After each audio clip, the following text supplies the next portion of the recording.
അന്നയുടെ ജന്മദിനമാണ്. ഇന്ന് അവൾക്ക് 13 വയസ്സായി.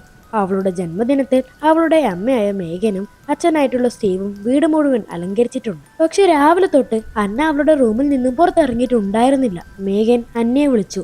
മോളെ, ഞാനും നിന്റെ അച്ഛനും വീട് മുഴുവൻ അലങ്കരിച്ചിട്ടുണ്ട്, നീ പുറത്തു വാ. ഇതിനുശേഷം സ്റ്റീവ് പറഞ്ഞു, മകളെ അന്ന, നീ പെട്ടെന്ന് വാതിൽ ഓർക്ക്, നിന്റെ അമ്മ എങ്ങനെ വിഷമപ്പെടുത്തല്ലേ. മേഘനും സ്റ്റീവും അവളെ ഒരുപാട് വിളിച്ചിട്ടുണ്ടെങ്കിലും അവൾ അതിന് ഉത്തരം കൊടുത്തിട്ടുണ്ടായിരുന്നില്ല. ഉള്ളിൽ നിന്നും കരയുന്ന ശബ്ദം മാത്രമാണ് അവർ കേട്ടത്. ഈ ഒരു കരച്ചിൽ കേട്ടപ്പോൾ മേഘനും സ്റ്റീവിനും സങ്കടമായി. അവർ ഒരിക്കൽ കൂടി അന്നയെ വിളിച്ചു. അങ്ങനെ മേഘൻ പോയി വാതിലിൽ മുട്ടി. അന്ന അലറി വിളിച്ചു, പ്ലീസ് എന്നെ ഒറ്റയ്ക്ക് വിടൂ, എനിക്ക് ഒറ്റയ്ക്ക് നിൽക്കുന്നതാണ് ഇഷ്ടം. അന്നയുടെ അമ്മ പറഞ്ഞു, മകളെ, നിനക്ക് എന്താണ് സംഭവിച്ചത്, നമ്മളോട് പറ. എന്ത് സംഭവിച്ചിട്ടുണ്ടെങ്കിലും അതിന് കാരണം നിങ്ങൾ കാരണമാണ് അത് സംഭവിച്ചത്. അന്ന മറുപടി കൊടുത്തു. അന്ന അവളുടെ അച്ഛനും അമ്മയോടും അലറി വിളിച്ച് കരയുവാൻ തുടങ്ങി. അവൾ ഇരിക്കുന്ന ബെഡിൽ ഒരു പാവ ഉണ്ടായിരുന്നു, ഒരു ക്ലൗണിന്റെ പാവ. അവൾ ആ ഒരു ഡോളിനെ എടുത്തു കെട്ടിപ്പിടിച്ച് കരയുവാൻ തുടങ്ങി. പക്ഷെ ഇന്ന് സംഭവിച്ചത് ആദ്യമായിട്ടായിരുന്നില്ല. അന്ന വളരെ സന്തോഷമതിയായ ഒരു കുട്ടിയായിരുന്നു. പക്ഷെ 3 മാസം മുന്നേ പാർക്കിൽ കളിച്ചുകൊണ്ടിരിക്കുന്നതിൻ്റെ ഇടയിൽ അവൾക്ക് ഒരു ക്ലൗൺ പാവ ലഭിക്കുകയാണ്. അന്നു മുതൽ അവൾ എല്ലാ ദിവസവും വിചിത്രമായിട്ടായിരുന്നു പെരുമാറിക്കൊണ്ടിരുന്നത്. അവൾ ആളുകളോട് ശരിയായി സംസാരിക്കുന്നുണ്ടായിരുന്നില്ല. അവളുടെ പാരൻസിന് മുഴുവൻ കലമ്പുമായിരുന്നു. മണിക്കൂറുകളോളം അവൾ അവളുടെ റൂമിലായിരിക്കും. അന്നു മുതൽ അവൾ അവളുടെ എല്ലാ സുഹൃത്തുക്കളോടും സംസാരിക്കുന്നത് നിർത്തി.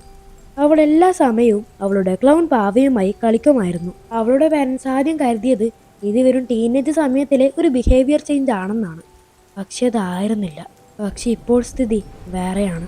അന്ന ഇങ്ങനെ പറഞ്ഞതുകൊണ്ട് അന്നയുടെ അമ്മയായ മേഘന്റെ കണ്ണിൽ നിന്നും കണ്ണുനീരൊറ്റുന്നുണ്ടായിരുന്നു. സ്റ്റീവ് അവളുടെ തോളിൽ കൈവച്ച് ആശ്വാസപ്പെടുത്തിക്കൊണ്ട് അവരുടെ റൂമിലോട്ടേക്ക് കൂട്ടിക്കൊണ്ടുപോവുകയാണ്. എന്നാൽ അന്നയുടെ റൂമിന്റെ അകത്ത് മറ്റൊരാൾ കൂടി ഉണ്ടായിരുന്നു. ഒരു ക്ലൗൺ പാവ അന്നയുടെ അടുത്ത് ഉണ്ടായിരുന്നില്ല. പകരം ശരിക്കുമുള്ള ഒരു ക്ലൗൺ ഇരിക്കുന്നുണ്ടായിരുന്നു. ആ ഒരു ക്ലൗൺ രൂപം അന്നയുടെ കണ്ണുനീർ തുടക്കുന്നുണ്ടായിരുന്നു. പക്ഷെ ഇത് ദുരന്തത്തിന്റെ വെറും തുടക്കം മാത്രമായിരുന്നു. അന്ന് രാത്രി ഇതിനേക്കാൾ വിചിത്രമായ സംഭവങ്ങൾ നടക്കുവാൻ തുടങ്ങി. റോബിൻ എന്നൊരു ആൺകുട്ടി തന്റെ സുഹൃത്തുക്കളോടൊപ്പം ഹാങ് ഔട്ട് ചെയ്ത് സൈക്കിൾ ഓടിച്ച് വീട്ടിൽ മടങ്ങുകയായിരുന്നു. വൈകുന്നേരമായിരുന്നു. പക്ഷെ അപ്പോൾ കാലാവസ്ഥയിൽ ചെറിയ മാറ്റം സംഭവിക്കുകയാണ്. കാർമേഘങ്ങൾ വരുവാൻ തുടങ്ങി. ഇടിമുഴക്കം കേട്ടു. പിന്നെ ആകാശത്തിൽ ഇരുട്ട് വരാൻ തുടങ്ങി. പെട്ടെന്ന് തന്നെ അതിശക്തമായ മഴയും ഉണ്ടായി. റോബിൻ ഇപ്പോൾ തന്റെ സൈക്കിൾ ഓടിക്കാൻ വളരെയധികം കഷ്ടപ്പെടുന്നുണ്ട്. പക്ഷെ അവൻ എങ്ങനെയോ മുന്നോട്ട് സഞ്ചരിച്ചു. പക്ഷെ സൈക്കിൾ ഓടിച്ച് മുന്നോട്ട് പോകുമ്പോൾ മുന്നിൽ ആരെയോ അവൻ കാണുകയാണ്. ആരോ ഒരുപാട് ബലൂൺ കയ്യിൽ പിടിച്ച് റോഡിന്റെ നടുക്ക് നിൽക്കുന്നുണ്ടായിരുന്നു. അതാരാണെന്ന് അവന് മനസ്സിലാകുന്നുണ്ടായിരുന്നില്ല. ബലൂണ് കാരണം ആ ഒരു രൂപത്തിന്റെ മുഖം മറങ്ങിയിരുന്നു.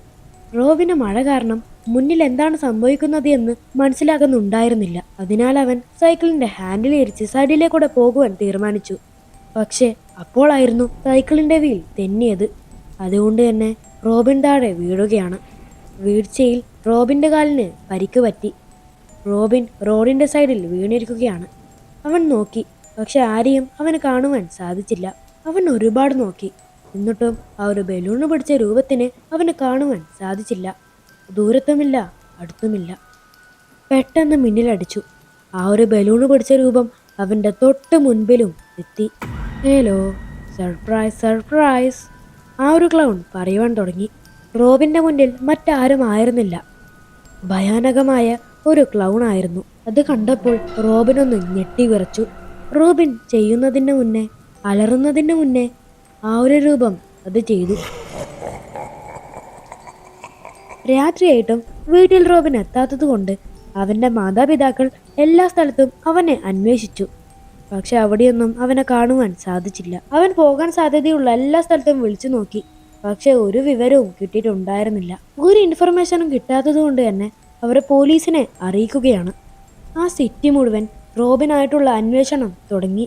പക്ഷെ ഇപ്പോഴും അതിശക്തമായ മഴ തുടരുന്നുണ്ടായിരുന്നു. കുറച്ചു നേരം മുന്നേ റോബിൻ സൈക്കിൾ ഓടിച്ചുകൊണ്ടിരുന്ന ആ ഒരു റോഡിലേക്കൂടെ പോലീസ് വാഹനം പോകുന്നുണ്ടായിരുന്നു. റോബിൻ വീണ അതേ സ്ഥലത്ത് തന്നെ പോലീസുകാർ നിൽക്കുകയാണ്. അങ്ങനെ ആ ഒരു പോലീസ് വാഹനത്തിൽ നിന്നും 2 പോലീസ് ഓഫീസേഴ്സ് പുറത്ത് ഇറങ്ങുകയാണ്. സൈഡിൽ ദൂരെയായി അവർക്ക് റോബിന്റെ സൈക്കിൾ കാണുവാൻ സാധിച്ചു. പക്ഷെ അവർ നോക്കിയത് മറ്റൊന്നുമായിരുന്നില്ല. അതിൻ്റെ ഓപ്പോസിറ്റ് സൈഡിലായിട്ടുള്ള ആ ഒരു മരത്തിലായിരുന്നു. അവർ കുറച്ച് അടുത്തു നീങ്ങി. എന്തോ ഉണ്ട്. അപ്പോഴാണ് അവർ അത് കണ്ടത്. അവരുടെ തല പിളരുന്നതുപോലെ അവർക്ക് തോന്നി. അവർ ഭയന്ന് വിറച്ചുപോയി. അപ്പോഴാണ് അതിലൊരു ഓഫീസർ മറ്റാളുടെ അടുത്ത് പറഞ്ഞത്, പെട്ടെന്ന് സാറിനെ വിളിക്കൂ, പെട്ടെന്ന്.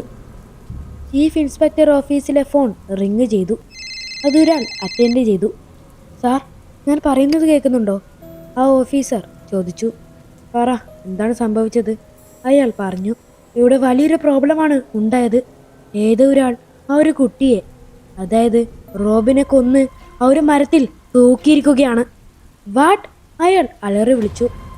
റോബിൻ മരിച്ചിട്ടുണ്ടായിരുന്നു. അവനെ കൊന്ന് തൂക്കി ആ ഒരു കയറിന്റെ മുകളിൽ ബലൂൺ ഉണ്ടായിരുന്നു.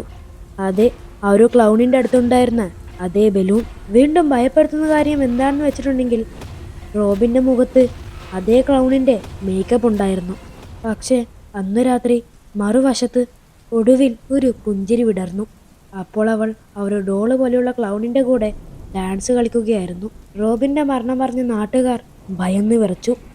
പക്ഷെ ആരും അറിഞ്ഞിട്ടുണ്ടായിരുന്നില്ല റോബിന്റെ മരണം ഒരു വലിയ ദുരന്തത്തിന്റെ തുടക്കം മാത്രമായിരുന്നു എന്ന്. ഇതാണ് പൂണിയ മണ്ടയുമായി ഇൻസ്പയർ ആയിട്ട് ചെയ്ത് സ്കാരി വുഡിന്റെ ആദ്യത്തെ ത്രില്ലർ ഹൊറർ വെബ് സീരീസ്. ശരിക്കും ആരാണ് ഈ ക്ലൗൺ? ശരിക്കും റോബിൻ മരിച്ചിട്ടുണ്ടോ? അല്ലെങ്കിൽ ആ ഒരു മരണത്തിന്റെ പിറകിൽ മറ്റാരെങ്കിലും ഉണ്ടോ? അന്നക്കും മറ്റൊരു പാവയെ പോലുള്ള ക്ലൗണിനെ കാണുവാൻ സാധിക്കുന്നുണ്ട്. അത് റിയൽ ആണോ? അല്ലെങ്കിൽ അന്നക്ക് മറ്റെന്തെങ്കിലും മെന്റൽ ഇഷ്യൂസ് ഉണ്ടോ? അല്ലെങ്കിൽ അവൾ ഹാലൂസിനേറ്റ് ചെയ്യുന്നതാണോ? അല്ലെങ്കിൽ ആ ഒരു ക്ലൗൺ പാവയിൽ എന്തെങ്കിലും പാരാനോർമലായിട്ട് ഉണ്ടോ? ഇതൊക്കെ അറിയാൻ വേണ്ടി ചെക്ക് ഔട്ട് ദ ക്ലൗണിൻ്റെ 2ാമത്തെ എപ്പിസോഡ്.